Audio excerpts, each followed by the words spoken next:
तिरंगे उठाता रहता है, दुनिया का सुमरन करते रहता है। जन जन्मांतरों से उसे बाहर संसार में भटकने की आदत पड़ गई है। बाल बच्चे, परिवार, पत्नी, धन दौलत आदि के मोह में उलझकर वो सदा उनकी ही याद में, उनका ही सुमरन में डूबा रहता है। उसे संसार की सुमरन की आदत हो गई है। अथवा यह आवश्यक है कि इस सुमरन को सुमरन के द्वारा ही काटा जाए। जिस प्रकार पानी की मारी हुई खेती पानी से ही भरी होती है, संतों ने इस संसार के स्मरण अथवा सुमरन को परमात्मा के सुमरन द्वारा दूर करने का उपाय बताया है। इस सुमरन का तरीका किसी पुण्य संत से ही भली प्रकार समझकर किया जा सकता है। इसे सुमरन करते हैं। कई लोग माला के द्वारा जाप करते हैं। इसमें ख्याल दो और रहता है। एक और तो मन को फेरने में और दूसरे और मेरू पर पहुंचकर माला को उलटने में। इसके द्वारा पूर्ण एकाग्रता नहीं होती। जब तक माला फेरते हुए मन साथ में रहता है, कुछ लाभ होता है, लेकिन आदत पड़ जाने पर उंगलियां मन को फेरने में लगी रहती है और मन बाहर दौड़ता फिरता है।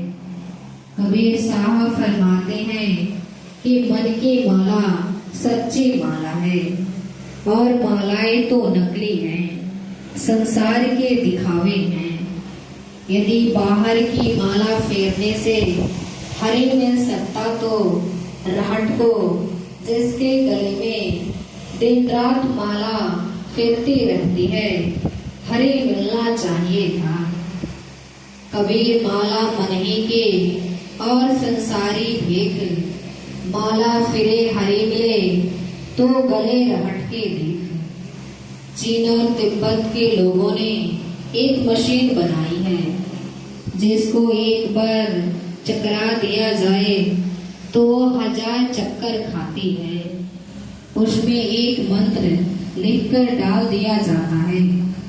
जो कोई मंदिर जाता है उसे चक्कर देखकर खुश हो जाता है कि मैंने इतने 1000 बार मंत्र का जाप कर लिया है।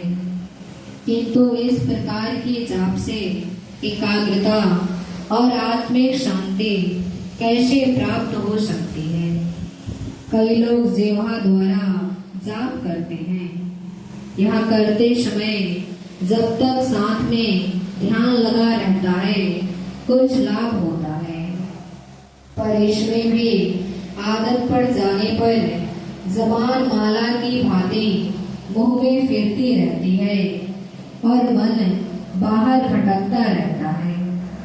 कबीर साहब फरमाते हैं कि जिस अभ्यास में माला हाथ में फिरती रहती है, जबान मुंह में फिरती है और मन दशों दिशाओं में भटकता रहता है, उसे सुमरन नहीं कहते।